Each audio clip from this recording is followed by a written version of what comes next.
तो कैसे हैं आप लोग? तो फाइनली सीसीएल की आंसर शीट आ चुकी है और आज हम उसी का क्वेश्चन पेपर जो है तो डिस्कस करने जा रहे हैं।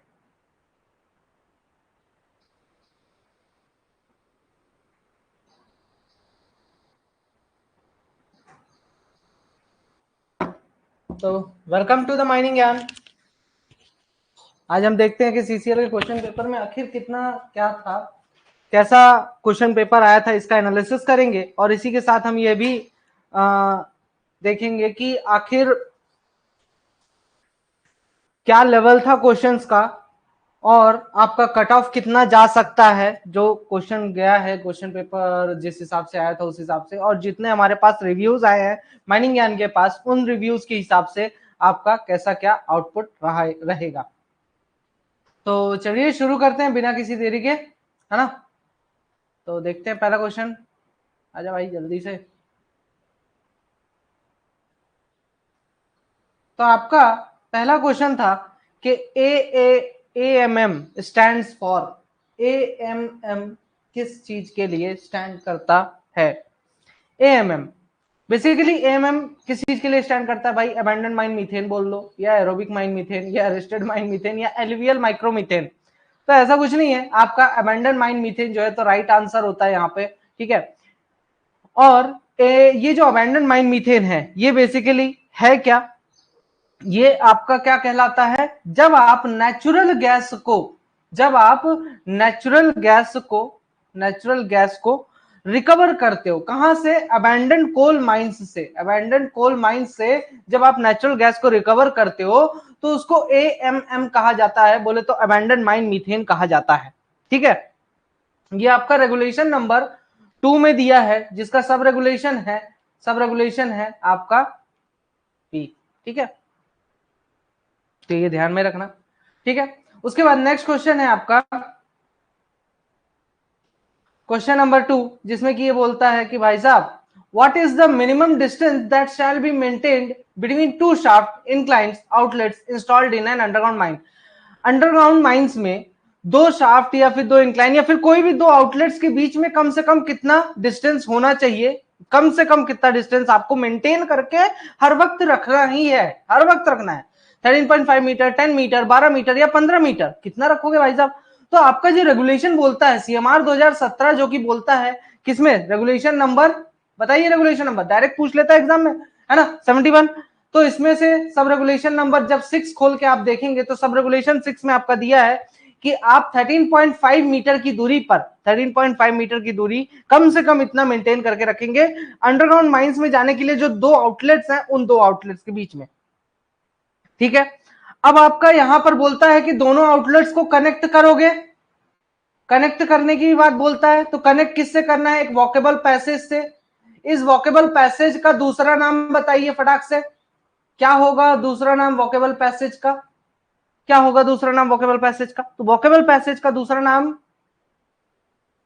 बाईपास होगा। चलो ऑप्शन देता हूं, बाईपास होगा या पास बाई होगा? बाईपास या पास बाई, ये सब बताया जा चुका है,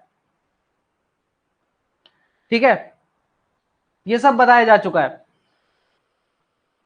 तो इसको बोलते हैं पास बाई, ठीक है। इसको हम क्या बोलते हैं? पास बाई बोलते हैं, ठीक है। तो ये जो पास बाय है, इसका आपको डायमेंशंस कितना होगा? इसकी अगर हाइट की बात करें तो 1.8 मीटर यहाँ पे आपका दिया हुआ है, सिर्फ इसी रेगुलेशन में, मतलब उसी लाइन में ही ये चीज भी लिखी हुई है, इसलिए मैं आपको यहाँ पर बता दे रहा हूँ। इसकी जो विड्थ होगी वो 1.5 मीटर होगी, ये सब याद रखिए क्योंकि अभी डब्ल्यूसीएल का एग्जाम आने वाला ही है आपका, ठीक है। नेक्स्ट है, in every mine in which a mechanical ventilator is used, the quantity of air shall be measured once at least in every।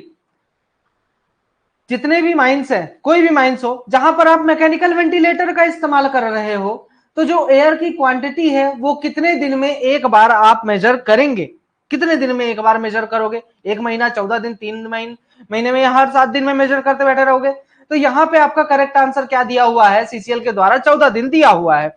तो बेसिकली ये जो 14 डेज है, ठीक है, अब इस 14 डेज में, हर 14 डेज में आपका जो है तो क्या करना है? एयर का मेजरमेंट करना है। ये आप कहां पे देख पाओगे? रेगुलेशन नंबर 156 के sub regulation number sub regulation number 8 में आपका यह चीज दिया हुआ है। ठीक है, अब इसमें मेन चीज आपको जो ध्यान में रखनी, चलिए यहाँ तो डायरेक्ट क्वेश्चन पूछ लिया, मान लीजिए अगर कहीं भी कभी आप किसी को आपके किसी एग्जाम में डायरेक्ट क्वेश्चन नहीं पूछता है, तो उस केस में आपको लोकेशन पूछ सकता है, डायरेक्ट क्वेश्चन की जगह लोकेशन मान लो पूछ लिया। जैसे इस बार के एग्जाम में ना मतलब इस टाइप के बहुत से क्वेश्चन दिए हैं कि मान लीजिए बोल दिया प्रिकॉशंस की बात कर लिया, आपका इस क्वेश्चन पेपर में बोल दिया प्रिकॉशंस, अब प्रिकॉशंस की पूरी एक लिस्ट है, अब प्रिकॉशंस की पूरी एक लिस्ट है या एसएमपी की पूरी एक लिस्ट है कि एसएमपी में क्या क्या डालना है, अब उसमें से एक चीज डाला, बाकी चीजों को उल्टा कर दिया है। तो इस टाइप से आपके लोकेशन में भी कर सकता है। तो लोकेशन क्या होगा, नंबर 1 लोकेशन तो जो आपका मेन इनटेक, जो मेन इनटेक है, ठीक है, मेन इनटेक एंड रिटर्न यहां पे आप करोगे। ठीक है, अब दूसरा आपका बोल देता है इसमें भी मेन इनटेक और मेन रिटर्न में बोलता है कि आपका माइन एंट्रेंस के जितना पास हो सके, माइन एंट्रेंस के जितना पास हो सके उतना पास जाके करो यार। ठीक है, दूसरा आपका बोल देता है कहां पर, एवरी स्प्लिट, जितने भी स्प्लिट है वहां पर आप जो है तो एयर का मेजरमेंट करोगे। ठीक है, मतलब जो स्प्लिट का स्टार्टिंग है, स्प्लिट के स्टार्टिंग में आपको जो है तो एयर का मेजरमेंट करना रहेगा। ठीक है, तो यह भी चीज आपको ध्यान में रखनी है।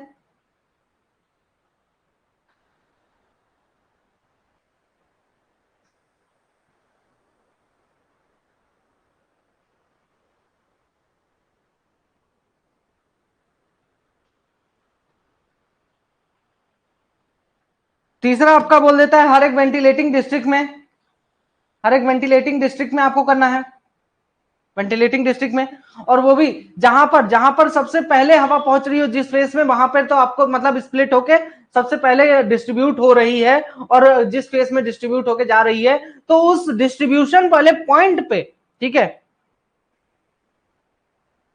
आपका होना चाहिए। आपका जो चौथा बोलता है कि कहां पर, जहां पर भी रीजनल इंस्पेक्टर, ये सबसे ज्यादा इंपॉर्टेंट पॉइंट है, जहां पर भी रीजनल इंस्पेक्टर बोले वहां पर आपको कर देना है। ठीक है, तो ये ध्यान में रखना है आपको। तो ये सारी चीजें बहुत ज्यादा इंपॉर्टेंट है, मैं आपको इसलिए बताते जा रहा हूं क्योंकि अभी आगे एग्जाम है आपका, और इनमें से क्या पता क्वेश्चंस का रेफरेंस ले लिया जाए और आपको यहीं से क्वेश्चंस बना के दे दिया जाए। ठीक है, तो इसलिए इनको थोड़ा ध्यान से पढ़ें। अगर सीम की डेप्थ, ये तो बहुत ही एकदम हलवा क्वेश्चन आपको दे दिया, डायरेक्ट क्वेश्चन है एकदम से, मतलब इस बार के पेपर में ना पूरे के पूरे लगभग लगभग डायरेक्ट क्वेश्चन ही आए हैं। ठीक है, सीम की डेप्थ 90 मीटर से ज्यादा है लेकिन 150 मीटर से कम है, 90 से 150 मीटर के बीच में सीम की डेप्थ है, 90 से 150 मीटर के बीच में सीम की डेप्थ है, तो उस केस में आपका जो विड्थ ऑफ गैलरीज है बोल रहा है कि 4.2 मीटर है। ठीक है, जो गैलरीज की विड्थ है वो कितनी दिया है, 4.2 मीटर दिया है।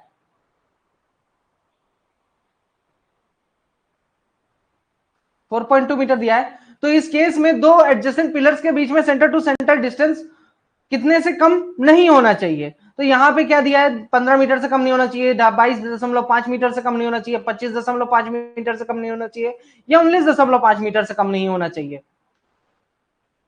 तो यहां पर आपका करेक्ट आंसर हो जाता है 22.5 मीटर आपको दिया हुआ है। ठीक है, तो ये चीजें ये तो आपको ध्यान में रखनी है कि आपका जो है तो रेगुलेशन नंबर 11 में इस बारे में दिया हुआ है। कौन सा regulation, regulation number 111, sorry regulation number 111 में दिया हुआ है, जहां पर आपका 3 मीटर का बोलता है गैलरी की वेट, या 3.6 मीटर बोलता है, या 4.2 मीटर बोलता है, या फिर 4.8 मीटर बोलता है। ठीक है, तो ये आपको सभी ध्यान रखने हैं, कहां पर कितना गैलरी की विड्थ बोला है, जैसे 3 मीटर में 16.5 है, और आपका 3.6 मीटर में 19.5 है, 4.2 मीटर में 22.5 है, एंड उसके बाद आपका 4.8 मीटर में 25.5 है, 3-3 मीटर बढ़ाता जा रहा है और कुछ नहीं किया अलग से। ठीक है, तो ऐसे भी याद कर सकते हो। हाँ, अगर मैं पिछले क्वेश्चन में एक चीज छूट गई, अगर बताइए डिग्री 3 माइंस है, सॉरी डिग्री 1 माइंस है, डिग्री 1 माइंस में आपको कितने दिन में आपको जो है तो क्या करना है, एयर की क्वांटिटी मेजर करना है। डिग्री 1 माइंस में कितने दिन में एयर की क्वांटिटी मेजर करना है, कितने दिन में करोगे, तो डिग्री 1 माइंस का याद रखिएगा 30 डेज है। ठीक है, तो यहां पे कंफ्यूजन होके किसी ने, बहुत से लोगों ने 30 डेज मार दिया, कोई बात नहीं, हो जाता है यार, आप क्या ही कर सकते हो। क्यों, सही कहा ना। जब ओनर एजेंट और manager shall appoint such number of competent persons including officials and technicians to ensure, ये भगवान कसम डायरेक्ट क्वेश्चन, एकदम सीधा डायरेक्ट क्वेश्चन आपको उठा के रेगुलेशन से दे दिया है, सीधा डायरेक्ट क्वेश्चन दिया है। कौन सा रेगुलेशन है?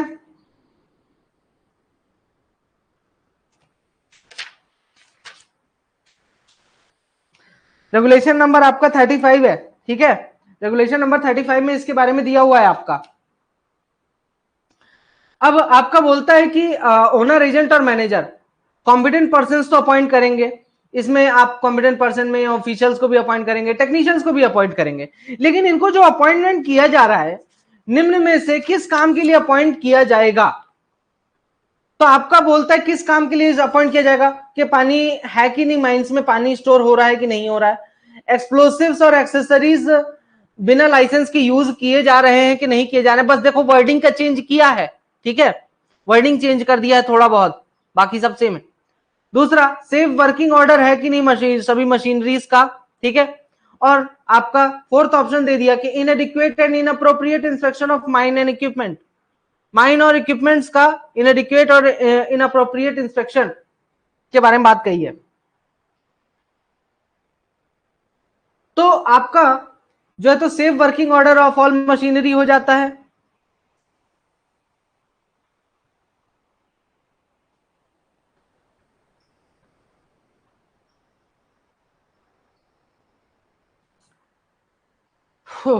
ठीक है भाई, पानी स्टोर कर रहे हो, किया है कि नहीं किया है माइंस में, ये हमें नहीं देखना है। देखिए ये जो competent person in officials technicians होते हैं, इनका इतना डीपली काम नहीं होता, और बिना लाइसेंस को तो आप एक्सप्लोसिव्स और एसेसरीज तो यूज करवाओगे नहीं, ये चीजें थोड़ी इंश्योर करने के जा रहे हैं ये लोग, ठीक है।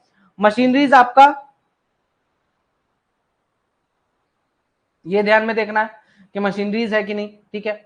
इनएडिक्वेट और inappropriate inspection of mine and equipment की बात कर दे रहा है, तो ये ध्यान में रखना है। नेक्स्ट क्वेश्चन है question number 6। In order to detect spontaneous heating in early stages, the air in the written airway of every deploying district and of every gove which has not been isolated shall be tested for percentage of carbon monoxide once at least in every dash with an automatic detector। बताओ, तो spontaneous heating early stage में आपको detect करना है किसी भी डिप्लरिंग district के return airway में, ठीक है। स्पॉन्टेनियस हीटिंग अर्ली स्टेज में डिटेक्ट करना है हमें किसी भी डिप्लरिंग डिस्ट्रिक्ट के रिटर्न एयरवे में जो एयर है ना, उसका पता करके करना है, या कि फिर किसी गोव से जिसको आपने आइसोलेट नहीं किया है। तो इसका जो टेस्टिंग है परसेंटेज का जो टेस्टिंग है, आप किसका परसेंटेज निकालोगे इस केस में स्पॉन्टेनियस हीटिंग के लिए? भाई कॉमन सेंस वाली बात है, स्पॉन्टेनियस हीटिंग की बात कर रहे हैं तो कार्बन मोनोऑक्साइड का, लेकिन कितने दिन में निकालोगे? तो कार्बन मोनोऑक्साइड का तो बोलता है 7 डेज, क्या बोल के रखा है रेगुलेशन में आपका? कार्बन मोनोऑक्साइड का 7 डेज, ठीक है। और वहीं पे अगर ग्राहम्स रेशियो की मैं बात करूं कि ग्राहम्स रेशियो कितने दिन में निकालेंगे, कि ग्राहम्स रेशियो कितने दिन में निकाला जाएगा, इसकी बात करें तो कितने दिन में निकाला जाएगा ग्राहम्स रेशियो? ग्राहम्स रेशियो, तो ग्राहम्स रेशियो के लिए कितना बोला है? 30 डेज, हर 30 डेज में निकाल लो, ठीक है। तो ये ध्यान में रखना किस रेगुलेशन में दिया है, regulation number 137।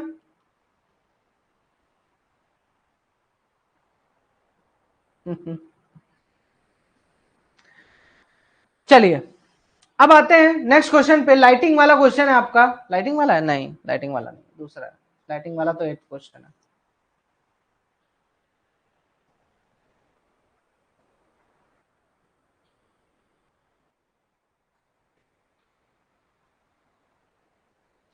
The preparation of charges and the charging and stemming of holes shall be carried out by or under the personal supervision of the dash in an underground coal mine।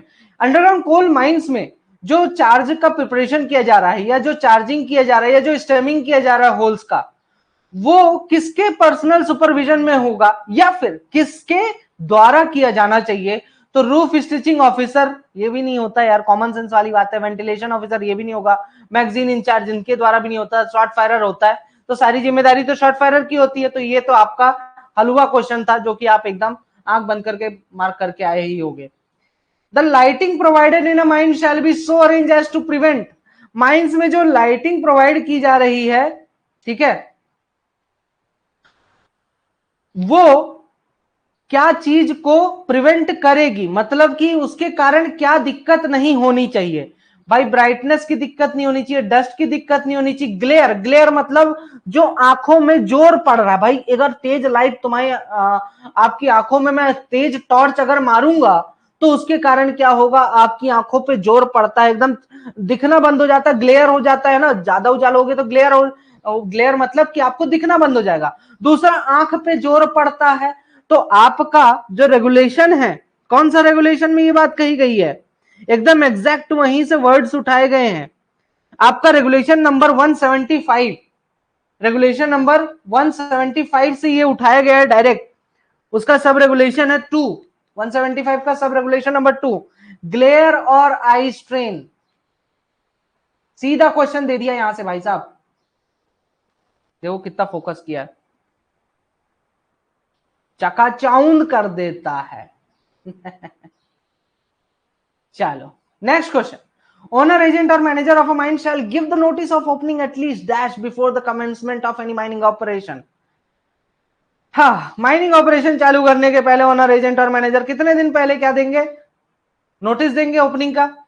तो आपका ये तो एकदम हलवा question है, और इसका doubt तो इतनी बार क्लियर किया हूं मैं, पता नहीं कितने लोगों का, कि लोग बाग 30 डेज में कंफ्यूज रहते हैं, लेकिन कभी भी 30 डेज बोला ही नहीं गया है, ये आप ध्यान में रखिए, सीधे 1 मंथ है, 1 मंथ है आपका। रेगुलेशन में सीधे सीधे दे दिया है कि आप जो है सेक्शन, कौन सा सेक्शन देखोगे, कौन सा सेक्शन था जी, सेक्शन नंबर 16,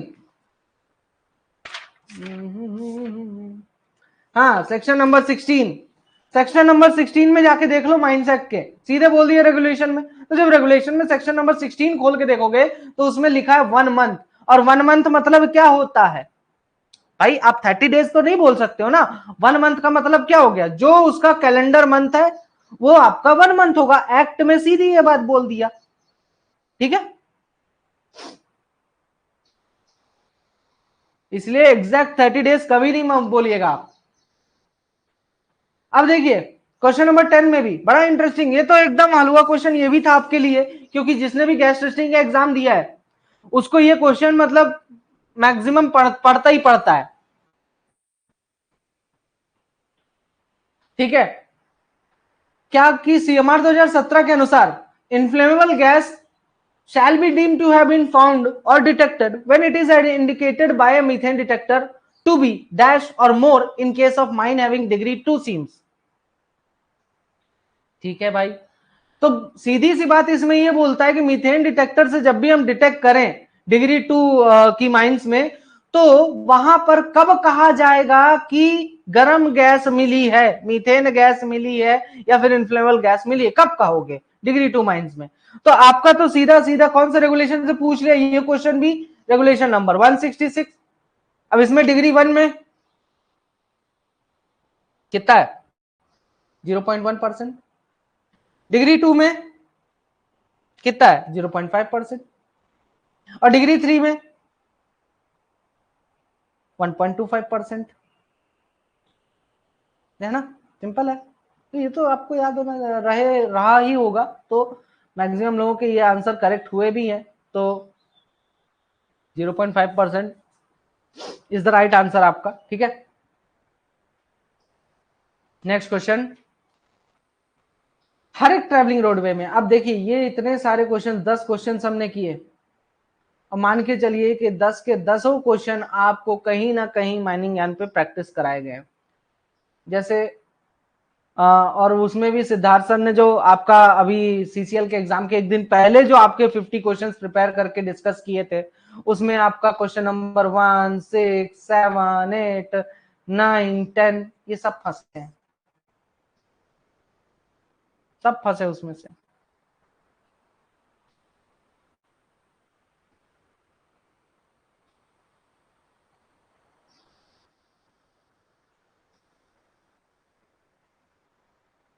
ठीक है, पर्टिकुलरली उनका जो था, सोचो।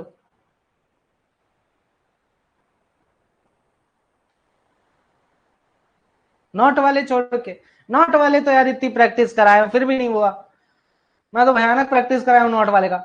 हर एक ट्रैवलिंग रोडवे, मतलब आपको ट्रैवलिंग रोडवे में क्या प्रोवाइड कराना है, स्टेप्स और लैडर्स प्रोवाइड कराना है, जहां पर इंक्लिनेशन डैश मीटर से अधिक हो जाता है, 45 degree, 30 degree, 50 degree, 22 degree. Regulation बताओ इसका, रेगुलेशन बताओ। तो 30 डिग्री आपका करेक्ट आंसर है, ठीक है।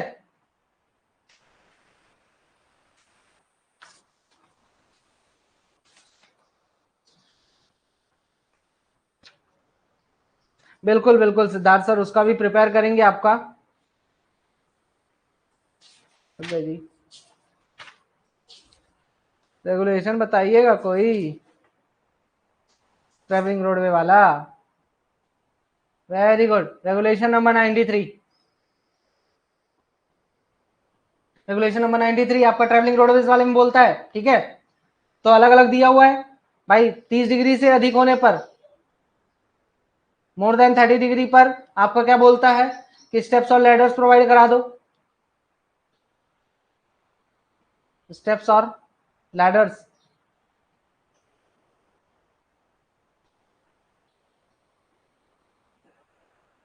बस पहुंच रहे हैं भाई, स्टेप्स और लैडर्स प्रोवाइड करा दो।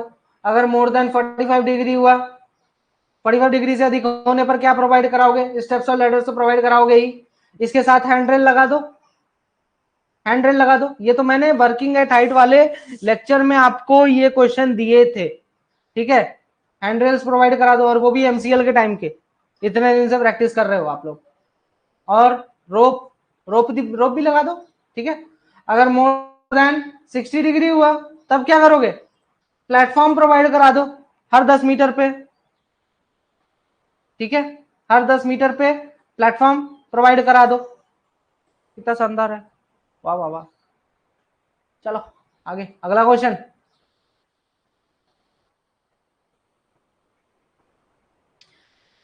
wherever a notice is given for an accident causing life loss of life, ये देखो आपका बड़ा ही प्यारा क्वेश्चन है। एक्ट के सेक्शन 23, सेक्शन 23 का सब सेक्शन 2 से पूछा गया है ये क्वेश्चन, के एक्सीडेंट का नोटिस जब भी दिया जाता है, मतलब कि माइंस में अगर किसी की जान चली जाती है तो नोटिस दिया जाता है, तो कितने दिनों के भीतर, नोटिस मिलने के कितने दिनों के भीतर अथॉरिटी के द्वारा, जिसको भी नोटिस भेजा गया है, अथॉरिटी के द्वारा इंस्पेक्शन किया जाना चाहिए, इंक्वायरी किया जाना चाहिए, इंक्वायरी बैठाओ। तो 15 दिन के भीतर, 20 जनवरी या उसके पहले हर साल, है ना, 1 महीने के भीतर, या विद इन 2 मंथ्स। तो 2 महीने के भीतर आपको बोल दिया है भाई, उसमें डायरेक्ट क्वेश्चन में दिया हुआ है, ठीक है, विद इन 2 मंथ्स, डायरेक्ट दिया हुआ है, डायरेक्ट क्वेश्चन है, सीधे सीधे दे दिया वहां से, भला बताओ। है ये एकदम हलवा क्वेश्चन,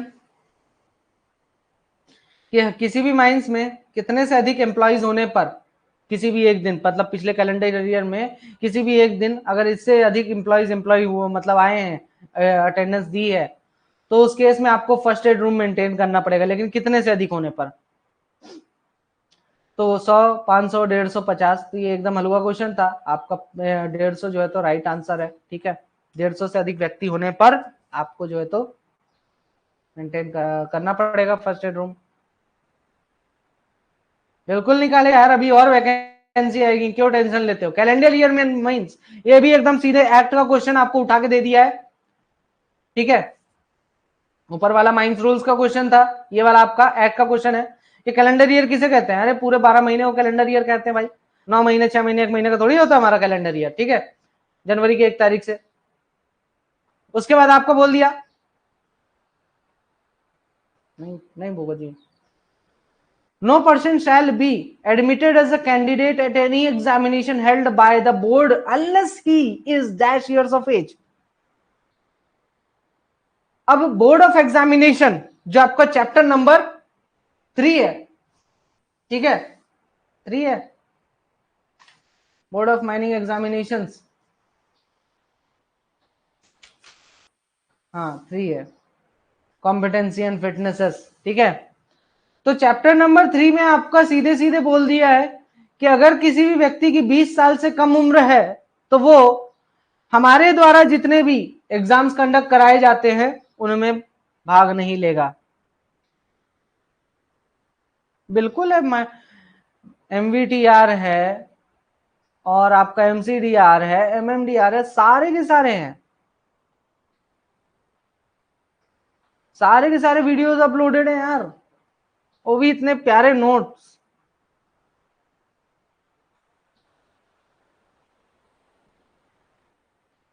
तो आपका 20 साल से कम उम्र वाले तो पेपर ना ही दें, सीधे मना कर दिया। दूसरा 7 अटेम्प्ट एक रेस्ट्रिक्शन लगा दिया कि 7 अटेम्प्ट से ज्यादा नहीं देंगे। ठीक है, बड़ा ही हलवा क्वेश्चन आया यार, क्वेश्चन पेपर बड़ा आसान था। Under the provisions of CMR 2017 which of the following is not practised as a precautionary measure against fire. ओहो, ये कहां का क्वेश्चन उठा दिया, किसी को पता है कि सीएमआर 2017 के अनुसार अगर हम फायर के अगेंस्ट कोई भी प्रिकॉशन लेते हैं तो निम्न में से कौन सा प्रिकॉशन जो है तो प्रैक्टिस नहीं किया जाएगा, है ना? कौन सा प्रिकॉशन नहीं है, सीधे सीधे बोल रहा है मेजर अगेंस्ट फायर में, प्रिकॉशनरी मेजर अगेंस्ट फायर में कौन सी चीज प्रैक्टिस नहीं की जा रही है।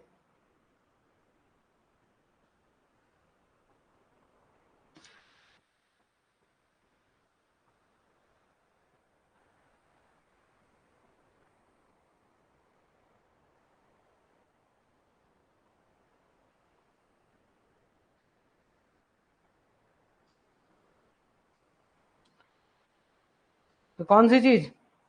सीएमआर का रेगुलेशन नंबर 134,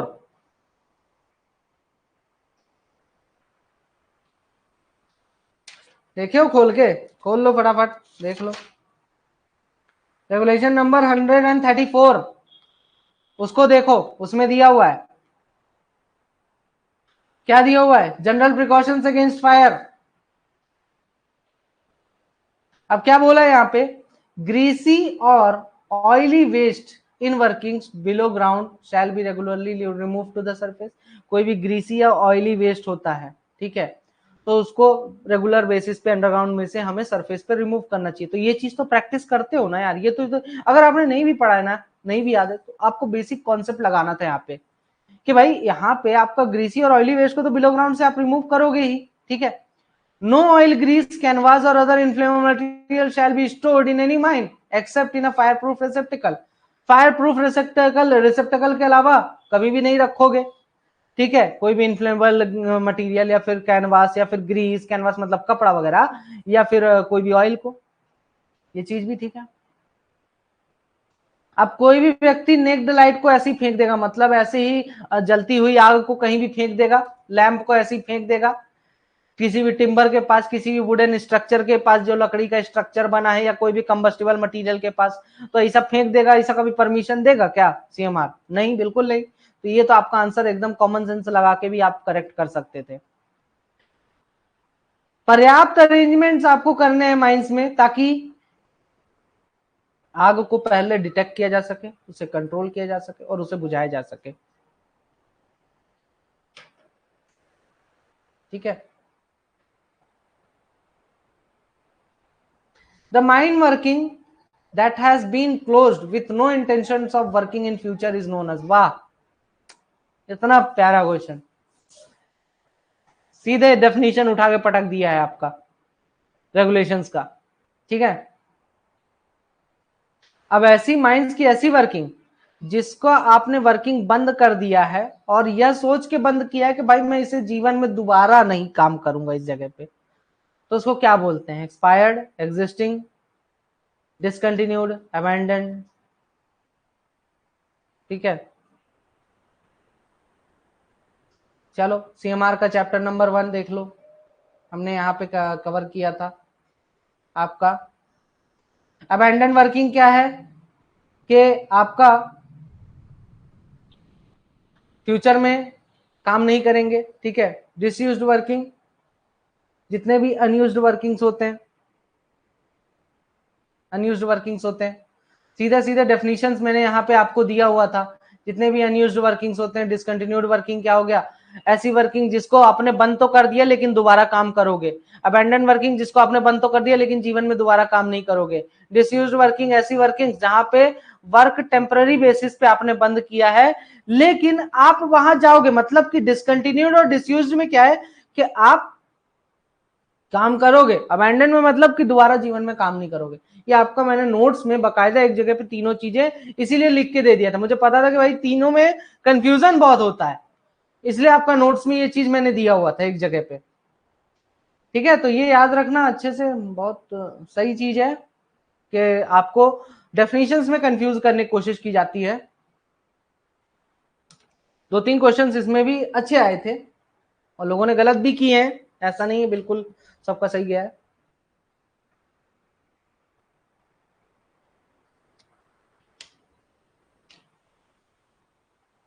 हाँ आगे देखते हैं। अब हार्ड और कॉम्पैक्ट ग्राउंड में क्या बोलता है, in an excavation in any hard and compact ground the sides shall be adequately benched, sides shall be adequately benched and the height of the bench shall not exceed। Hard और compact ground है अगर किसी भी excavation का, तो उसके जो sides हैं उसको बकायदा बेंच बना के रखो, ठीक है। तो ठीक है, बेंच बना के रखेंगे। लेकिन अगर हार्ड और कॉम्पैक्ट ग्राउंड है तो उसकी हाइट कितनी होगी, 3 मीटर, 6 मीटर, 1.5 मीटर, 2.5 मीटर। आप बहुत से लोग तो 3 मीटर मार के आए होंगे, आए भी हैं 3 मीटर मार के आए। लेकिन आपका रेगुलेशन 105 का सब रेगुलेशन 4 देखो, उसमें दिया हुआ है हार्ड और कॉम्पैक्ट ग्राउंड का 6 मीटर सीधे सीधे दिया हुआ है, कोयले का दिया है 3 metre. Which of the following given depths can be considered for a deep hole drilling and blasting in an open cast mining operation? हे भगवान, इसमें तो मतलब सही क्वेश्चन है, सही क्वेश्चन है कंफ्यूज करने के हिसाब से। अब देखो deep whole drilling and blasting क्या बोलता है, 3 मीटर से ज्यादा गहराई वाला अगर आप ब्लास्टिंग करते हो, ड्रिलिंग और ब्लास्टिंग करते हो, उसको मैं बोलूंगा deep whole drilling and blasting. अब 3 मीटर से अधिक गहराई वाला, यहां पे आपको 3 मीटर से कम गहराई वाले दिए हैं, 2.5 मीटर है, 1 मीटर है, 1.5 मीटर है। 3 मीटर से अधिक गहराई तो भाई 3.2 मीटर ही है। तो ये कॉन्सेप्ट लगा के आप जो है तो आंसर दे सकते थे।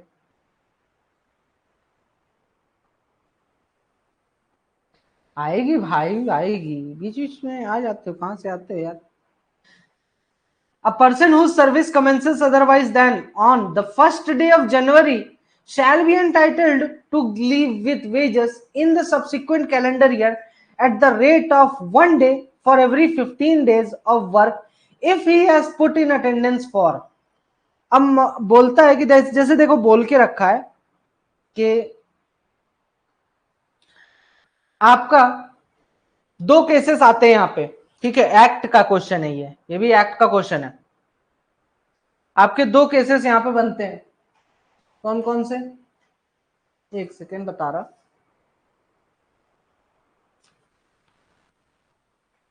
लीव विथ वेजेस वाले में, ठीक है। अब लीव विथ वेजेस में आपका बोलता है कि कैलेंडर ईयर का सर्विस कब होगा, ठीक है। तो कैलेंडर ईयर का सर्विस कब होता है कि भाई 190 बिलो ग्राउंड में, 240 आपका किसमें हो जाता है, आपका ओपन कास्ट में। ये चीज तो आपको क्लियर है, ठीक है।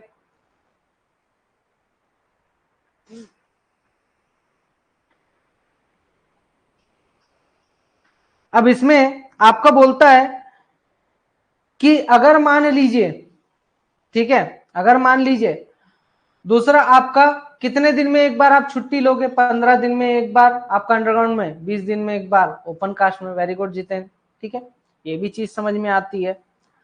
अब इसमें बोलता है कि भाई आपका डायरेक्ट क्वेश्चन बोल दिया है कि 1 जनवरी के अलावा, अब ये सारे नियम ना कहां पे लागू होते हैं कि जिसका 1 जनवरी को आप जिसने ज्वाइनिंग किया। अब मान लो कोई ऐसा बंदा है जिसने 1 जनवरी को ज्वाइनिंग नहीं किया है, है ना। जिसने तो 1 जनवरी के को ज्वाइनिंग नहीं किया है तो वो क्या करेगा, तो उस केस में उसको बोलता है कि भाई तेरे जितने भी नंबर ऑफ डेज है, जो टोटल नंबर ऑफ डेज हैं, ठीक है, तो उसका कम से कम 1/2, ठीक है, 1/2 उसका सबसे पहले क्या बोलता है, 1/2 जो है तो आप कम से कम कवर करो, तब तो हम आपको लीव विथ वेजेस के लिए एलिजिबल मानेंगे, नहीं तो नहीं मानेंगे।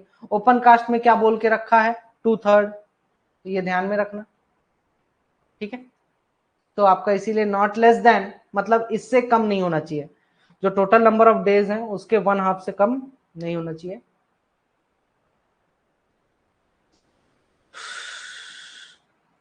अब देखिए यहां पे आपको बिलो ग्राउंड वर्ड नहीं यूज किया, ठीक है। अब बिलो ग्राउंड वर्ड नहीं यूज किया, लेकिन इसने एक हिंट दिया है, ये छोटा सा हिंट दिया है क्वेश्चन में, बहुत प्यारा क्वेश्चन है, आपको हिंट दे रहा है कि भाई मैं बिलो ग्राउंड की बात कर रहा हूं, हिंट दे के काम चला रहा है, ठीक है। तो ये थोड़ा ध्यान से अगर किसी ने किया होगा तो बिल्कुल आंसर करेक्ट हुआ होगा। अच्छे क्वेश्चन है। Who among the following shall prepare the plan and section and tracing of any working or part thereof in the mine as per regulation? Regulation के हिसाब से प्लान और सेक्शन कौन प्रिपेयर करेगा, बहुत ही सिंपल क्वेश्चन है, तो भाई सर्वेयर ही प्रिपेयर करता है पूरी, क्योंकि अगर कोई भी गड़बड़ हुई तो कॉलर तो उसी का पकड़ा जाएगा ना, तो ये तो ध्यान में रखना ही है। Emergency response and evacuation plan shall include, emergency response और इवैक्यूएशन प्लान में क्या होना चाहिए, सीएमआर 1957 के अनुसार जो रीजनल इंस्पेक्टर को पावर दिया गया है, ठीक है, चीफ इंस्पेक्टर के द्वारा, वो एक्सरसाइज रीजनल इंस्पेक्टर कर सकता है। ये आपको बताना है इमरजेंसी रेस्पॉन्स प्लान में, मतलब बताओ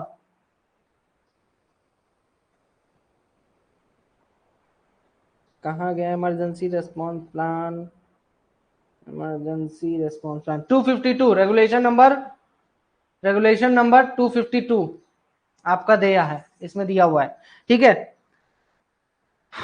अब इसमें क्या दिया हुआ है, हर एक इंडिविजुअल की रेस्पॉन्सिबिलिटी बताना है, ताकि आपका इमरजेंसी में कैसे कोई रेस्पॉन्स करेगा, अपील कैसे करना है चीफ इंस्पेक्टर के अगेंस्ट, ठीक है, चीफ इंस्पेक्टर के ऑर्डर के अगेंस्ट, ये चीज थोड़ी दिया हुआ है यार इसमें, ठीक है। मिसलेनियस वाले में जाओगे तो वहां पे आपको मिल जाएगा, ये अदर रेगुलेशंस, यहाँ पे बाकी के दूसरे रेगुलेशंस में के आपको दे दिया है, और ये आपका सिर्फ और सिर्फ क्या है, रेगुलेशन नंबर 252 का ही है, ठीक है। बिल्कुल सिद्धार्थ सर ने बताया ही है परसों, तो बहुत ही इंटरेस्टिंग है, क्वेश्चंस अच्छे हैं, है ना, आपका बीच बीच में से उठा उठा के दे रहा है। विच of the following is not a duty of training officer, training officer की ड्यूटी क्या नहीं है माइन वोकेशनल ट्रेनिंग रूल्स के अनुसार। ड्यूटीज के बारे में तो मैंने आपको जो है तो जब आपके एमसीक्यूज की प्रैक्टिस करवाया था तब मैंने इनके ड्यूटीज के बारे में आपको डिटेल में इसीलिए बताया था कि आप लोग एक बार जो है तो नोट्स को खोल के देख लें, डायरेक्ट ड्यूटीज लिखवाया था मैं।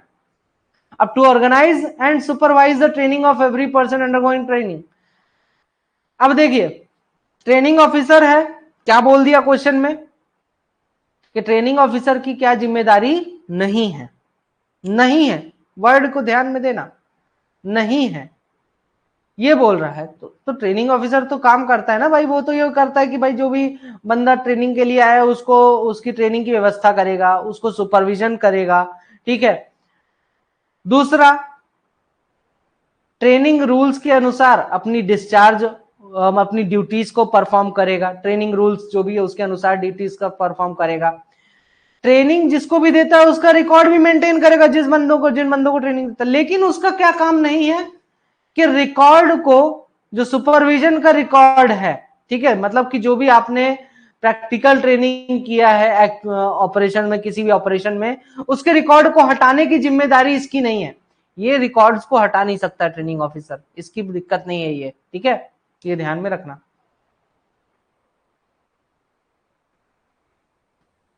ये भी एकदम डायरेक्ट क्वेश्चन दिया, मिनिमम डाया ऑफ ड्रम्स और sieves of winding engine end of the police and sieves used in the case of winding installed before 25 अक्टूबर 1955। भला बताओ अभी के रेगुलेशन में क्या बोलता है?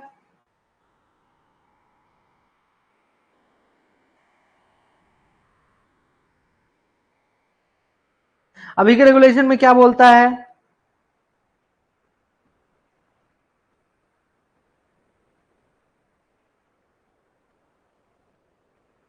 रेगुलेशन नंबर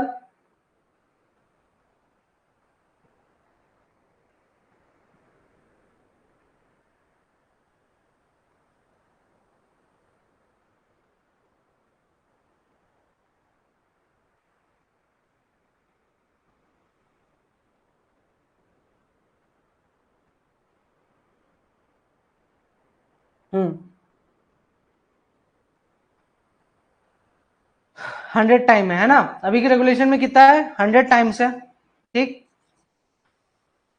और इसने क्या बोला है कि इसके बाद का है ना भाई, हमें 1955 के बाद के जितने भी हैं उसमें आपका 100 टाइम्स बोला है, लेकिन 1955 के पहले जितने भी हैं उनमें बोला है कि भाई पहले से इंस्टॉल्ड वाइंडिंग इंजन तो 80 टाइम्स से कम तो नहीं होना चाहिए। फिर भी अगर है तो आप नया लगाओ, अगर है तो आप क्या लगाओ? नया लगाओ। सीधी बात बोल के रखा है। ठीक है। बड़ा कंफ्यूज हो यार रेगुलेशन नंबर को लेके। हम्म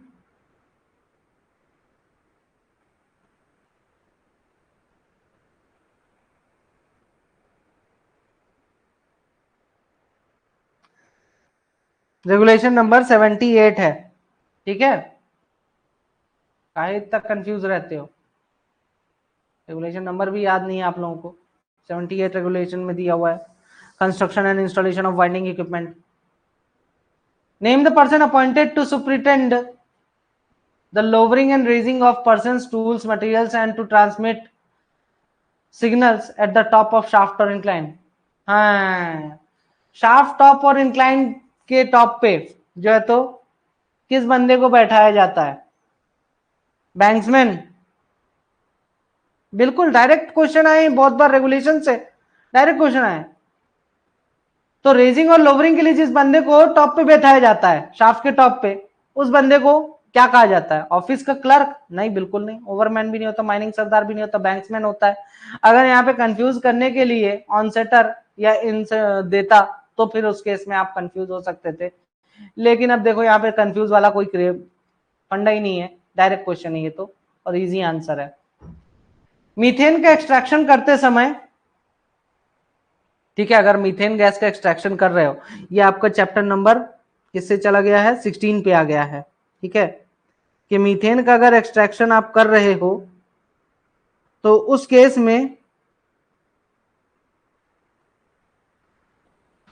में आपका दो बोरहोल्स के बीच की जो दूरी है ना, दो बोरहोल्स के बीच में कितनी थिकनेस का कोल बैरियर आप मेंटेन करोगे? ये क्वेश्चन भी आपका बताया जा चुका है।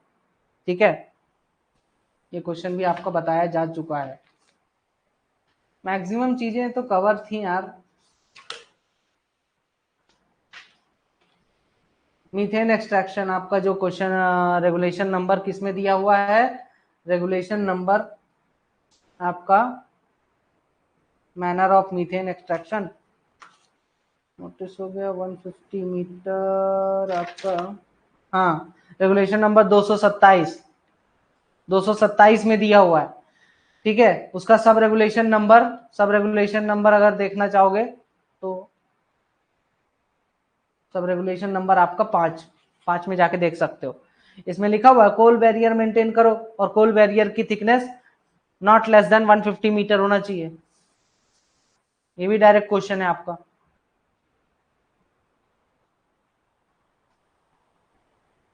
सेफ्टी मैनेजमेंट प्लान में क्या नहीं होगा? सेफ्टी मैनेजमेंट प्लान में क्या चीज नहीं होगी? ये भी देखो, बड़ा मस्त क्वेश्चन है। तो सेफ्टी मैनेजमेंट प्लान में तो आपका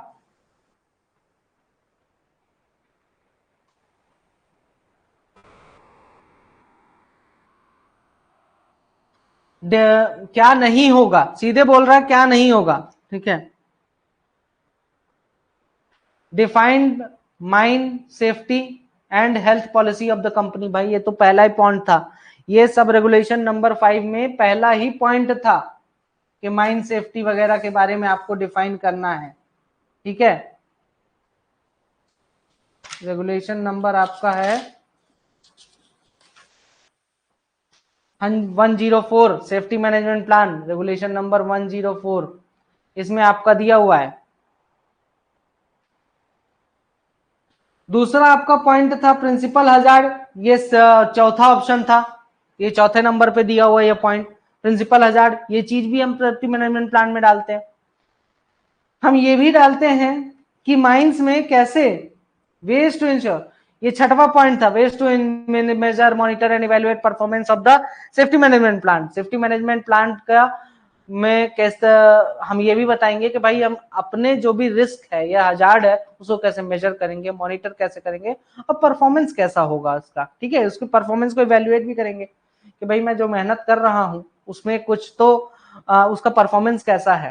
ठीक है, लेकिन हम ये नहीं देते हैं, जिसमें यह डाटा नहीं होता है कि आपके जो माइन वर्कर्स थे डेवलपमेंट या एप्लीकेशन के समय पर, मतलब इन चीजों को सेफ्टी मैनेजमेंट प्लान का डेवलप करते समय या अप्लाई करते समय उनका इन्वॉल्वमेंट कितना नहीं था, उनका इन्वॉल्वमेंट कितना नहीं था। तो बेसिकली हम तो इन्वॉल्वमेंट बताएंगे कि भाई किस किस का कितना कितना क्या इन्वॉल्वमेंट है, ये डिटेल हम देते हैं। ठीक है, ये लास्ट पॉइंट है, उसमें नोट लगा दिया। देखो, इन्वॉल्वमेंट होना चाहिए था, details of involvement of mine workers, लेकिन यहां पे नॉन लगा के क्या तगड़े तरीके से अपने इसने जो है तो क्वेश्चन ही बदल दिया। ठीक है, ओपन कास्ट वर्किंग के केस में जो डेंजर जोन है वो कितने मीटर का होता है? 500 मीटर का। हलवा क्वेश्चन, फायरिंग प्लेस से 500 मीटर की दूरी पर। कमिटी, ये भी एकदम नॉर्मल सा क्वेश्चन, सेक्शन 12 में बोला गया माइंस एक्ट 1952 के कमिटी का गठन करने के बारे में। Next question, no person shall be admitted as a candidate of at any examination for sirdar certificate unless he had practical experience and training in a coal mine for a period of not less than dash years। ये भी एकदम आसान question था कि अगर किसी भी बंदे को सरदारी सर्टिफिकेट के लिए एग्जामिनेशन देना है तो उसको जो है तो कितने, कम से कम कितने दिन का एक्सपीरियंस उसके पास होना चाहिए, कितने दिन का एक्सपीरियंस होना चाहिए। तो आपका रेगुलेशन नंबर 17 में इसके बारे में बात कही गई है। ठीक है, सब रेगुलेशन नंबर 1 में कि कम से कम भाई 3 साल का होना चाहिए। ठीक है, इसलिए 3 साल करेक्ट आंसर है। क्वेश्चंस गलत नहीं हुए हैं, ये चीज अच्छी है इसमें, है ना। अंडरग्राउंड माइंस में manholes shall not be constructed of not less than dash in height and dash in depth। Manholes के डायमेंशन पूछ लिया, मैनहोल के डायमेंशन पूछ लिया है, डायरेक्ट क्वेश्चन है ये भी। अब मैनहोल के डायमेंशन की अगर हम बात करें तो आपका मैनहोल का क्या क्या डायमेंशन दिया हुआ भाई साहब? तो मैनहोल का डायमेंशन क्या बोलता है कि इसकी हाइट 1.8 मीटर से कम नहीं होनी चाहिए, विड्थ इसकी 0.5 मीटर 75 मीटर से कम नहीं होनी चाहिए और 1 मीटर से अधिक नहीं होनी चाहिए, 0.75 से 1 मीटर। और इसकी डेप्थ, गहराई 1.2 मीटर। ठीक है, 1.2 मीटर। ठीक, done done done done done. तो 1.8 और 1.2 आपका हो जाता है, डेप्थ और हाइट पूछा है। ठीक है, दो चीजें पूछी हैं। अब आपका बोलता है कि मैनहोल कितनी कितनी दूरी बनाओगे, 10-10 मीटर की दूरी पर बनाने को बोलता है। अगर आपका ग्रेडियंट लेस देन 1/6 है, less than 1/6, less steeper flatter है। ठीक है, तो उस केस में आप 20-20 मीटर की दूरी बनाओ, कोई दिक्कत नहीं।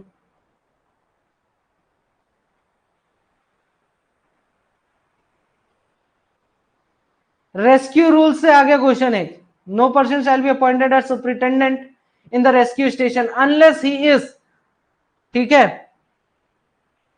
किसी भी बंदे को सुपरिटेंडेंट अपॉइंट नहीं किया जाएगा रेस्क्यू स्टेशन का अगर उसके पास 5 साल से कम का एक्सपीरियंस है बिलो ग्राउंड वर्किंग का, बिलो ग्राउंड में माइंस में 2 साल से 2 साल का एक्सपीरियंस है, या फिर 10 साल का एक्सपीरियंस है, या 1 साल का एक्सपीरियंस है, ठीक है। तो बेसिकली आपको कंफ्यूज करने के लिए यहाँ पे दिया हुआ है क्वेश्चन, लेकिन क्वेश्चन डायरेक्ट है। तो अगर इससे कम है, इनमें से किसी से भी कम है, तो आपको जो है तो सुपरिटेंडेंट अपॉइंट नहीं करना है, ठीक है। तो ये देखो यहाँ पे दिया हुआ है आपका, कहाँ गया रेस्क्यू ट्रेंड पर्सन का ना, मैंने आपको नोट्स में भी ये चीज बताई थी।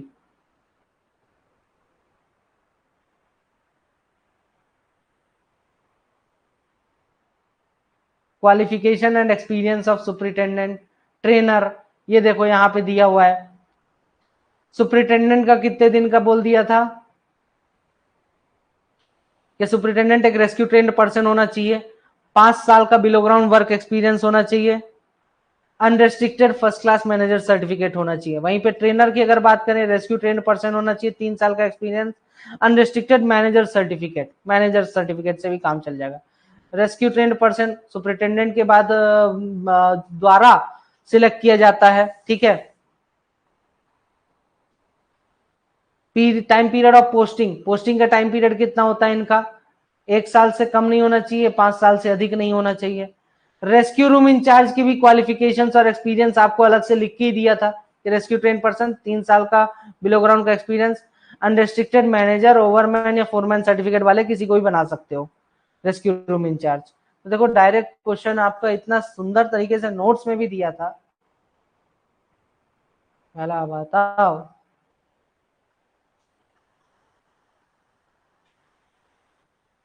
किसके डायरेक्शन और सुपरविजन में रेस्क्यू और रिकवरी का वर्क बिलो ग्राउंड माइंस में कंडक्ट किया जाना चाहिए?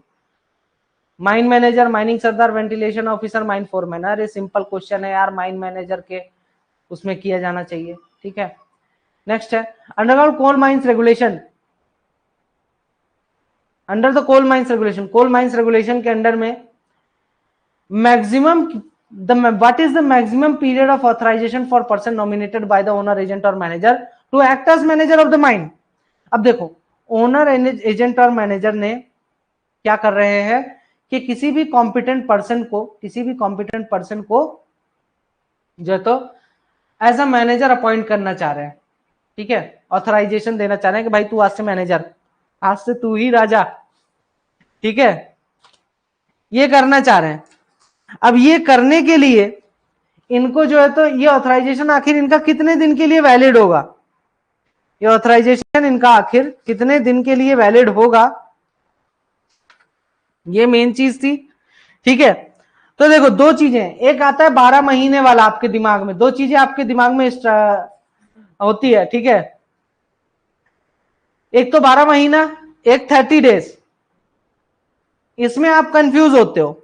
12 महीना किसके लिए है, 12 महीना किसके लिए है? 12 महीना उसके लिए है कि अगर किसी को लोअर क्वालिफिकेशन वाले को जो है तो चीफ इंस्पेक्टर से परमिशन लेके आपने बना दिया, तो उसके लिए बाहर 12 महीना, ठीक है, किसी लोअर क्वालिफिकेशन वाले को।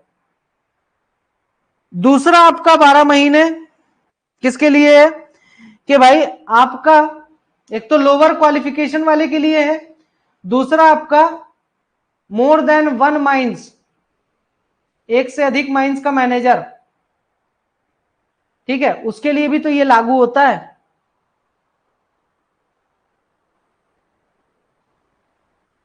तो ये था 12 महीना। लेकिन अगर मान लो मैनेजर एब्सेंट रहता है, छुट्टी पे जाना चाह रहा है, ठीक है, कुछ काम है बेचारे को, तो उस केस में अगर ये किसी ऐसे बंदे को जिसको कॉम्पिटेंट समझते हैं तो ऑथराइज करते हैं, ठीक है, ऑथराइज करते हैं, तो वो ऑथराइजेशन 30 दिन से ज्यादा के लिए वैलिड नहीं होगा। खुद से अगर ऑथराइज करते हैं तो 30 दिन से ज्यादा के लिए वैलिड नहीं होना है। ये आपका दिया हुआ रेगुलेशन नंबर 27 में, बड़ा ही फेमस रेगुलेशन है। आप आगे चल के मैनेजर बनोगे तो आपके लिए बहुत जरूरी है ये रेगुलेशन।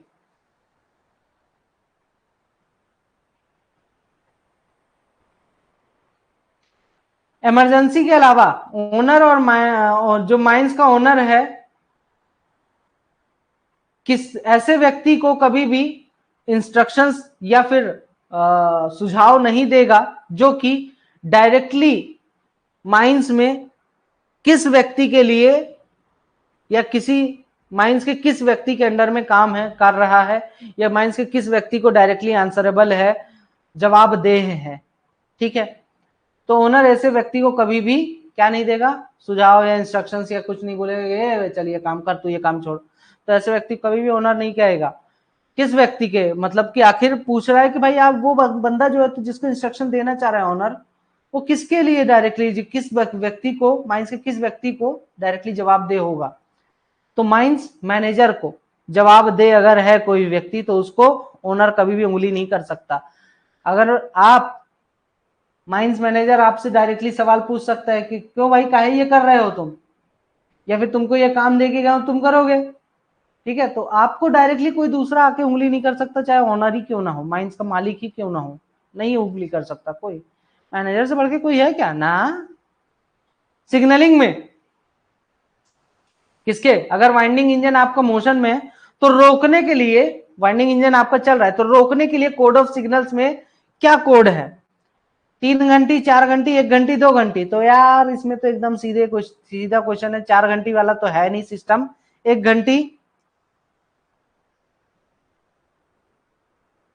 आपको जो है तो करना है, 1 घंटी सभी में है रोकने के लिए। ठीक है, अगर चल रही है तो 1 घंटी बजाओगे रुक जाएगा। ये भी डायरेक्ट क्वेश्चन है, एयर करंट की वेलोसिटी आपसे यहां पे पूछ लिया गया। ठीक है, एयर करंट की वेलोसिटी आपसे पूछी गई है यहां पे। अब अलग अलग जगह पे आपका रेगुलेशन में एयर करंट की वेलोसिटी तो दी हुई है।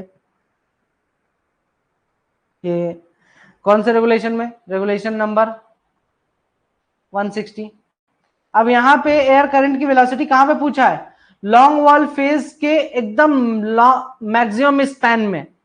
मैक्सिमम स्पैन मतलब, स्पैन क्या होता है, स्पैन क्या होता है, ये आपका लॉन्ग वॉल फेज। ठीक है, तो ये इसको, ये जो आपका विड्थ होता है इसको मैं बोलूंगा स्पैन। ठीक है, ये आपका फेस हो गया, ये आपका गोफ लाइन हो गया। ये कितनी बार आपको स्पैन तो बता ही चुका था। ठीक है, तो ये जो स्पैन है, इसको स्पैन में, इसके स्पैन में आखिर कितना एयर होनी चाहिए, मैक्सिमम जो एयर करंट है per minute, metre per minute कितनी स्पीड होनी चाहिए, तो आपका 75 मीटर पर मिनट की स्पीड होनी चाहिए स्पैन में। ठीक है, तो ये ध्यान में रखना था, लेकिन नहीं रखे, 160 में दिया हुआ है। ये भी एकदम आसान क्वेश्चन, कि किसी भी माइंस को खोलना नहीं है, no mine shall be open, work और reopen unless there is a dash of the mine duly appointed under the CMR 2017। CMR 2017 के अनुसार जब तक आप इस व्यक्ति को, बोले तो किस व्यक्ति को अपॉइंट नहीं करते हो, तब तक आप माइंस ना तो खोल सकते हो, ना माइंस में काम कर सकते हो, ना उसको रीओपन कर सकते हो। तो जियोलॉजिस्ट, प्लानर, मैनेजर या फिर सर्वेयर, हेलो बताओ। मैनेजर, अब मैनेजर के बिना खदान चलाओगे जी, पॉसिबल ही नहीं है। सेफ्टी कमिटी से कंसल्ट करने के बाद माइंस के, और इंटरनल सेफ्टी ऑर्गेनाइजेशन से पूछने के बाद ओनर, एजेंट और मैनेजर किसी भी माइंस के क्या एक्शन लेंगे, एवैक्यूएशन, एक्सकवेशन प्लान बनाने के बारे में, मतलब इनसे बात करेंगे, कंसल्ट करेंगे, किससे किससे, सेफ्टी कमिटी से और इंटरनल सेफ्टी ऑर्गेनाइजेशन से। ठीक है, कंसल्ट कर रहे हैं और कंसल्ट करने के बाद ये काम करेंगे, ये कार्य करेंगे, तो एक्सकवेशन प्लान बनाएंगे, नहीं बिल्कुल नहीं, ये सब थोड़ी करना रहता है। रिस्क को बढ़ाएंगे, नहीं ये भी नहीं है। रिस्क को सोर्स पर ही कंट्रोल करना है, इसका जो है तो ये लोग कदम उठाएंगे। कि जहां से आपका खतरा पैदा हो रहा है उसको वहीं दबा दो, ठीक है। रिकॉर्डेड रिस्क, जो आपके रिकॉर्डेड रिस्क हैं उनको वापस से स्टार्ट, मतलब रिस्क आपके जो भी रिकॉर्ड किए गए हैं, ठीक है, उनका ये पता करना कि आखिर ये रिस्क पैदा कहां से हो रहा है, ठीक है, या पैदा करवा रहे हो एक पर्टिकुलर जगह से। तो ओरिजिनेशन मतलब स्टार्टिंग। तो इसलिए आपका यहां पे आंसर क्या हो जाता है कि रिस्क को सोर्स पर ही कंट्रोल करें, इसके कदम उठाए जाएंगे आपके, ठीक है। ये भी आपका एक्ट से क्वेश्चन आ गया है, एक्ट का ही है ना, ये आपका रेगुलेशन का है, ठीक है। कि court of inquiry, if a court of inquiry finds that an accident was due to any negligence on part of management, the court में direct the recovery of the expenses of such court as an arrear of, ठीक है, land revenue, GST, income tax, registration revenue. तो आपका किस form में जो है, तो कोर्ट ऑफ इंक्वायरी का जो अगर ये पाया जाता है कोर्ट ऑफ इंक्वायरी में कि भाई एक्सीडेंट हुआ है, और एक्सीडेंट किसके कारण हुआ है, एक्सीडेंट किसके कारण हुआ है, आपके जो मैनेजमेंट है उसकी गलती के कारण हुआ है। तो उस केस में कोर्ट ऑफ इंक्वायरी का जो खर्चा है वो पूरा कौन उठाया, कैसे मांगा जाएगा कि भाई हमें लैंड रेवेन्यू के फॉर्म में खर्चा जो है तो दे दो, ठीक है। जीएसटी के फॉर्म में नहीं मांगा जाएगा, ना इनकम टैक्स के, ना ही रजिस्ट्रेशन रेवेन्यू के। अब इसके लिए ना तो डिस्ट्रिक्ट मजिस्ट्रेट और चीफ इंस्पेक्टर पीछे पड़ जाते हैं, रीजनल इंस्पेक्टर भी सब पीछे पड़ जाते हैं।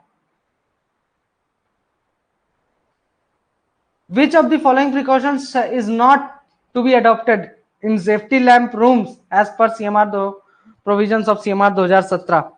सेफ्टी लैंप रूम में निम्न में से कौन सा प्रिकॉशन नहीं लिया जाएगा, is not to be adopted in safety lamp room as per provisions of the CMR 2017?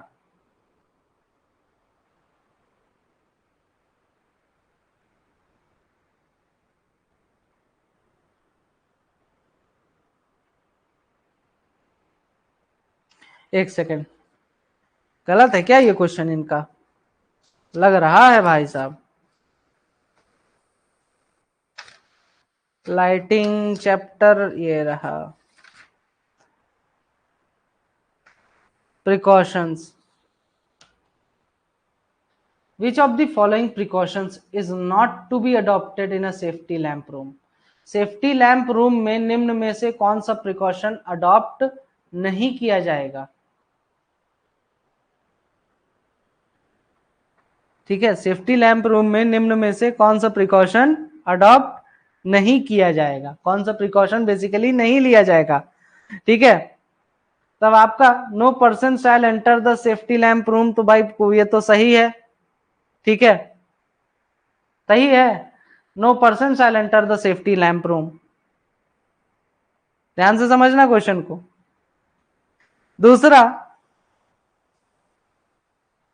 internal relighters shall not be taken out of the lamps and cleaned and repaired। ध्यान से सुनना कि इंटरनल रिलाइटर्स को ना ही से लैंप से निकाला जाएगा, क्लीन किया जाएगा या रिपेयर किया जाएगा, ठीक है। तो इंटरनल रिलाइटर्स का भी आपका है कि भाई इसको तो आप अडॉप्ट करोगे ना। ऑप्शन नंबर 2 देखो, ध्यान इसमें कंफ्यूज हो ना, ऑप्शन नंबर 2 देखो क्या बोल रहा है कि इंटरनल रिलाइटर्स को आप निकालोगे नहीं, तो बिल्कुल नहीं निकालेंगे। No person shall smoke in the mine room, भाई रूम में कोई भी बंदा स्मोक नहीं करेगा, ठीक है। तो ये भी चीज तो आपको अडॉप्ट करना है, ये चीज आपको अडॉप्ट करना है। इंटरनल रिलाइटर निकाले नहीं जाने चाहिए, ये चीज भी आपको अडॉप्ट करना है। एडिक्वेट नंबर में फायर एक्सटिंग्विशर होने चाहिए, ये चीज भी आपको अडॉप्ट करना है। लेकिन नॉट टू बी अडॉप्टेड बोल रहा है, तो भाई ये चीज तो अडॉप्ट नहीं करोगे ना। यहां पे तो बोल रहा है कि अनऑथोराइज्ड पर्सन को अंदर नहीं जाने देना है। क्या बोल रहा है, अनऑथोराइज्ड पर्सन को नहीं अंदर जाने देना है, ठीक है। तो इस चीज को अडॉप्ट हम नहीं करेंगे कि किसी भी व्यक्ति को नहीं जाने दोगे क्या, अरे भाई अनऑथोराइज्ड पर्सन को नहीं जाने दोगे ना, ये अडॉप्ट करना था ना,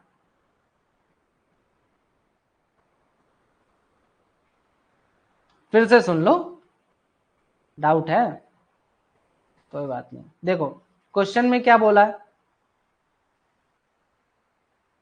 क्वेश्चन में क्या बोला है कि आपका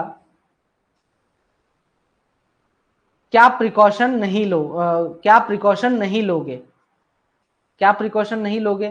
तो देखो बाकी के ऑप्शंस देख लोगे तो समझ जाओगे। क्या प्रिकॉशन नहीं लोगे भाई, इंटरनल रिलाइटर को नहीं निकालना है तो ये प्रिकॉशन तो लोगे ना, ठीक है। बंदा रूम में स्मोक ना करे, ये भी प्रिकॉशन लोगे ना, बिल्कुल। फायर एक्सटिंग्विशर देना है, ये भी प्रिकॉशन लोगे ना, बिल्कुल, ठीक है। अब जब आप ये सारे प्रिकॉशंस लोगे, दूसरा तो आपको तो क्वेश्चन में क्या बोल रहा है कि कौन सा प्रिकॉशन नहीं लोगे, कौन सा प्रिकॉशन नहीं लोगे। तो क्या है, no person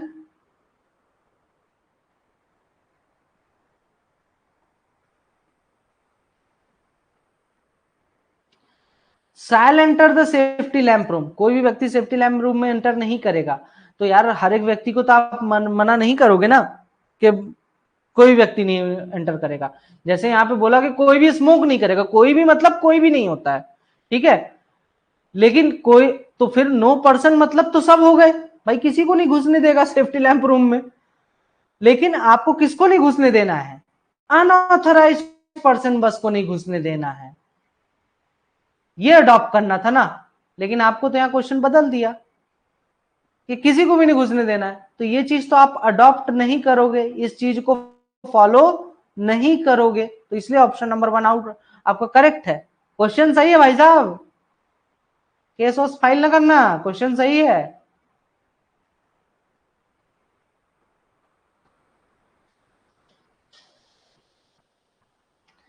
In any mine, drinking water facility shall not be situated within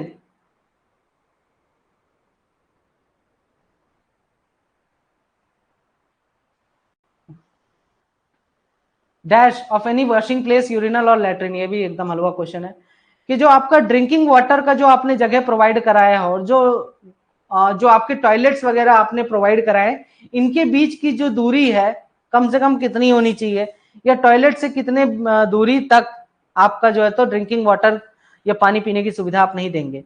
तो 6 मीटर की दूरी तक आप नहीं देंगे। ये भी एकदम सिंपल सा question. Name the place in the below ground mine, below ground mines में एक ऐसी जगह बताइए जहां पे first aid station shall not be provided and maintain. Below ground mines में ऐसी जगह बताइए जहां पे फर्स्ट एड स्टेशन आपका नहीं होना चाहिए, ठीक है।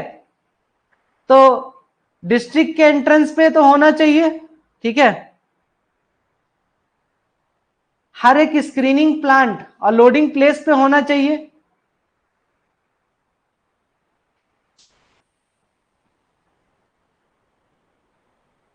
Near the drive end of the every haulage, haulage का जो ड्राइव एंड है वहां पे होना चाहिए, शाफ्ट के बॉटम में होना चाहिए। तो इन सभी जगहों पे तो आप फर्स्ट एड स्टेशन बना सकते हो, इन सभी जगहों पे। लेकिन स्क्रीनिंग प्लांट और लोडिंग प्लेस जहां पर है वहां पे आप फर्स्ट एड स्टेशन आपके लिए बनाना या मेंटेन करना सही नहीं है, ठीक है। आप माइन एंट्रेंस के पास दे दो, सॉरी डिस्ट्रिक्ट के पास दे दो, अंडरग्राउंड में तो आपको जरूरी है ना फर्स्ट एड स्टेशन की, ठीक है। ये ध्यान में रखना। Which of the following is not shown in a water danger plan and section? Water danger plan और सेक्शन में क्या नहीं दिया जाता है, डाइक फॉल्ट और अदर जियोलॉजिकल डिस्टर्बेंसेस, ये तो दिया जाता है। वर्किंग बिलो ग्राउंड, जो बिलो ग्राउंड वर्किंग है उनकी पोजीशन, ये भी दिया जाता है। हर एक बोरहोल की पोजीशन, शाफ्ट की भी पोजीशन बताते हो, उस एरिया का हाईएस्ट फ्लड लेवल भी बताते हो। लेकिन एयर की क्वांटिटी जो आपको मेजर करना है कि जिन पॉइंट्स पे, वो पॉइंट्स आप नहीं बताते हो, ठीक है। तो ऑप्शन नंबर डी आपका इसलिए यहाँ पे करेक्ट हो जाता है, ये वाला option.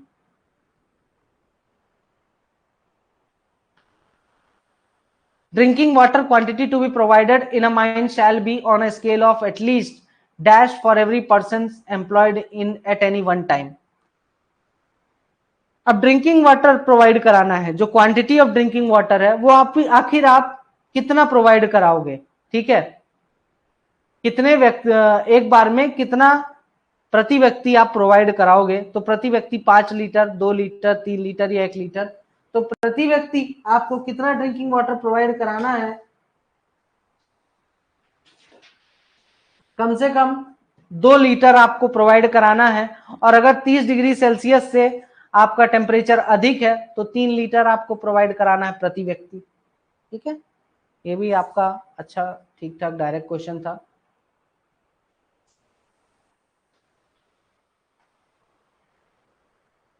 Every part of a mine where practical be provided with at least dash way of affording means of egress to the surface. Surface तक भागने के लिए कम से कम कितने रास्ते दोगे अंडरग्राउंड माइंस के हर एक पार्ट से? सरफेस तक भागने के लिए कम से कम, अगर प्रैक्टिकेबल है तो कम से कम कितने भागने के रास्ते दोगे अंडरग्राउंड माइंस के किसी भी हिस्से से? 1, 3 या एक भी नहीं, या फिर 2? तो 2 तो दोगे ही यार, कम से कम 2 तो बोलता ही है अगर प्रैक्टिकेबल है तो। ये एयर रिसीवर वाला क्वेश्चन किस चैप्टर से है आपका? मशीनरी वाला चैप्टर, सीएमआर का चैप्टर नंबर 15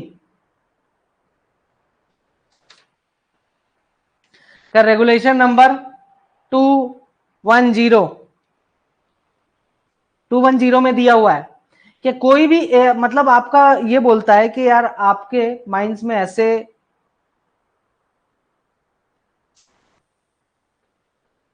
माइंस में अगर आपका ऐसी इक्विपमेंट आप यूज कर रहे हो जो कि अंडर प्रेशर काम करने वाला है, अंडर प्रेशर है ना, ऐसा इक्विपमेंट आप यूज कर रहे हो माइंस में जो कि अंडर प्रेशर काम करने वाला है। अब कोई भी ऐसा इक्विपमेंट अगर अंडर प्रेशर अपरेटस है जो कि अंडर प्रेशर हाई प्रेशर पे काम करेगा, ठीक है, उसके ऊपर प्रेशर बहुत ज्यादा आएगा तो वो एक डर बना रहता है ना कि भाई वो फट ना जाए, ज्यादा प्रेशर आए तो फट ना जाए।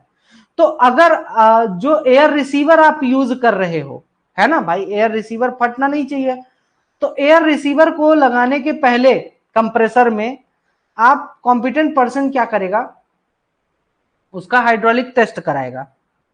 ठीक है, अब हाइड्रोलिक टेस्ट मतलब उसके ऊपर दबाव डाल के देखेगा कि भाई ये इतना जो दबाव है झेल पाता है कि नहीं झेल पाता है। तो जो भी उसकी वर्किंग प्रेशर की मैक्सिमम परमिसिबल वर्किंग प्रेशर होगा, ठीक है, जो भी उसमें मैक्सिमम, जो भी उसका मैक्सिमम परमिसिबल वर्किंग प्रेशर होगा, मतलब कि जितना प्रेशर वो मैक्सिमम जो झेल सकता है उससे 1.5 गुना ज्यादा, 1.5 गुना ज्यादा आपको जो है तो अप्लाई करना है प्रेशर उसके ऊपर, उससे 1.5 गुना ज्यादा आप अप्लाई करोगे प्रेशर। ठीक है, 1.5 गुना ज्यादा आप प्रेशर अप्लाई करोगे, तो ये ध्यान में रखना, और तभी उसके बाद ही आप उसको लगाओगे, उसके बाद ही आप उसको लगाओगे। ठीक है, तो 1.5 गुना वाला आपको दिया है रेगुलेशन नंबर 210 में, सब रेगुलेशन नंबर 3 एकदम खटाक से। दूसरा, कितने समय में, अब जितनी बार भी आप रिपेयर करोगे, नया एयर रिसीवर लगाओगे, उतनी बार आपको ये कार्य का हाइड्रोलिक टेस्ट करना पड़ेगा, उतनी बार आपको हाइड्रोलिक टेस्ट करना पड़ेगा। या फिर अगर आप नया नहीं लगा रहे हो, बहुत साल तक आपका एयर रिसीवर काम कर रहा है, तो ये थोड़ी कि 10 साल तक चलाए पड़े, जब तक चल रहा है, जब तक फट ना जाए तब तक चलाएंगे ना। आपका जो 3 साल, हर 3 साल में आप यह हाइड्रोलिक टेस्ट करोगे, ये ध्यान रखना। ठीक है, हर 3 साल में आपको हाइड्रोलिक टेस्ट करना जरूरी है। अब आपको no working shall be made in any mine vertically below any spot lying with in a horizontal distance of, देखो भला बताओ, कोई बात नहीं जितेंद्र जी, within a horizontal distance of dash from either bank of a river or canal, from the mountain boundary or a lake of a lake, tank और other surface reserve, मतलब कि कोई भी वाटर बॉडी से आपकी वर्किंग किसी भी direction में, किसी भी डायरेक्शन में, मतलब वर्टिकली, वर्टिकली वर्टिकली कितने मीटर के भीतर नहीं आनी चाहिए आपकी बिलो ग्राउंड वर्किंग वर्टिकली, मतलब कि आपका ये सरफेस हो गया, सरफेस में ये पानी भरा हुआ है, ठीक है, और नीचे आपकी ये वर्किंग आ गई, तो वर्किंग आपकी इसके वर्टिकली बिलो अगर है तो कितने मीटर के भीतर नहीं होना चाहिए? अगर रिवर के बैंक से भी बात करें तो रिवर के बैंक से भी इतने मीटर के भीतर नहीं होना चाहिए, बैंक मतलब किनारा, नदी के किनारे से, तो 15 मीटर के भीतर नहीं होना चाहिए। और ऑल डायरेक्शंस में कितने मीटर बोला है, ये तो वर्टिकली था, ये वर्टिकली है, बहुत से लोग ऑल डायरेक्शन वाले में क्लिक करके आए होंगे। ऑल डायरेक्शन वाला बताया था कॉन्सेप्ट ऑल डायरेक्शंस में, जब आपका डिप्लेनिंग वाला चैप्टर पढ़ा रहा था, है ना, ईएमटी में। ऑल डायरेक्शंस का क्या होता है, कितने मीटर आपको मेंटेन करना है, 45 मीटर।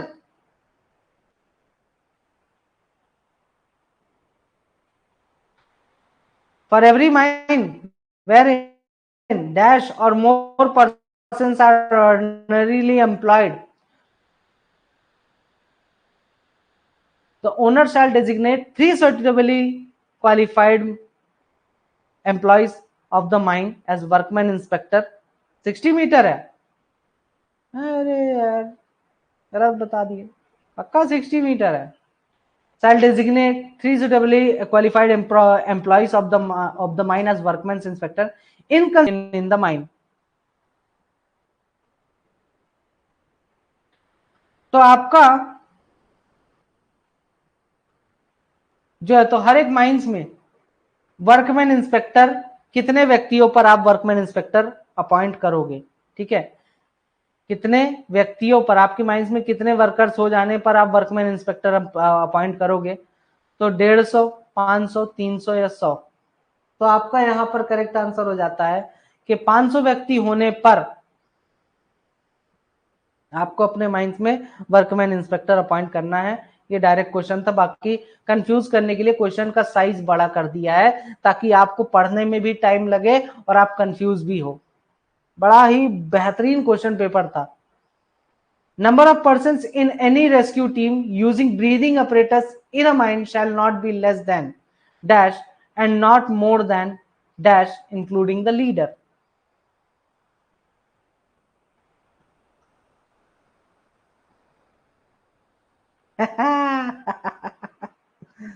सब सही मारा है।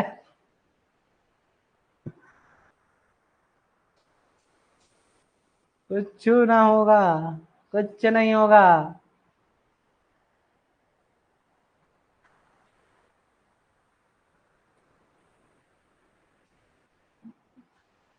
तो जो नंबर ऑफ पर्सन है रेस्क्यू टीम में, कितने ब्रीदिंग अपरेटस अगर यूज कर रहे हैं, तो कितने से कम नहीं होने चाहिए और कितने से अधिक नहीं होने चाहिए, लीडर को भी अगर इंक्लूड किया जाए तो 5 से कम तो कभी भी कोई भी बंदे नहीं जाएंगे, ठीक है, और 6 से अधिक अरे मेरा नहीं है भाई, मैं जब करता है, 5 से कम नहीं होने चाहिए और 6 से अधिक नहीं होने चाहिए, ठीक है।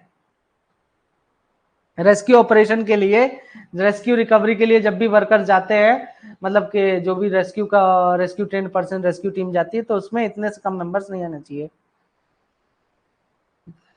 अब बात करते हैं पेपर का, तो देख लिया यार, कुछ कुछ टफ था, कुछ कुछ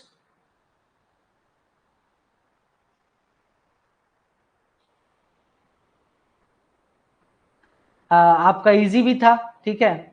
तो आपका जो कट ऑफ जाने वाला है, कट ऑफ, तो सीसीएल का जिस टाइप का क्वेश्चन पेपर था, इजी था, बहुत इजी पेपर आया है, तो इस हिसाब से जो ओबीसी का कट ऑफ जाने वाला है वो अप्रोक्स मान के चलिए कि मुझे जो रिव्यूज मिल रहे हैं उसमें तो 50 मान के चलो।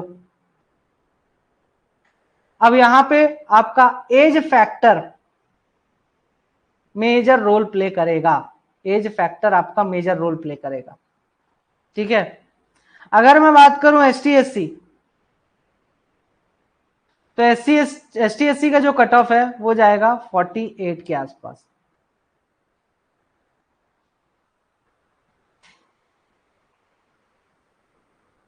तो देख लीजिए कौन आ रहे हो 48 में और कौन आ रहे हो 50 में, ठीक है। जो उसकी नंबर ऑफ सीट्स हैं उस हिसाब से आपका जो कट ऑफ जाएगा, क्योंकि 5 सीट तो इसमें बस है ना, 5 सीट है आपका ओबीसी का, तो इस हिसाब से आपका जो है तो कट ऑफ 50 तो जाना ही जाना है, और इसमें आपका 48 के आसपास आप मान के चलिए ST SC का कट ऑफ जाएगा। ठीक है, तो ये ध्यान में रखना है। नहीं, कुछ नीचे जाएगा, क्योंकि आपका उतने कुछ वेटिंग लिस्ट में भी डालेंगे, तो उस हिसाब से आपका जो है तो वो नीचे खिसकेगा ही, 48 तक आपका कट ऑफ जाएगा ही जाएगा। ठीक है, तो नंबर ऑफ वैकेंसीज के हिसाब से इतना जाना ही है। तो ठीक है,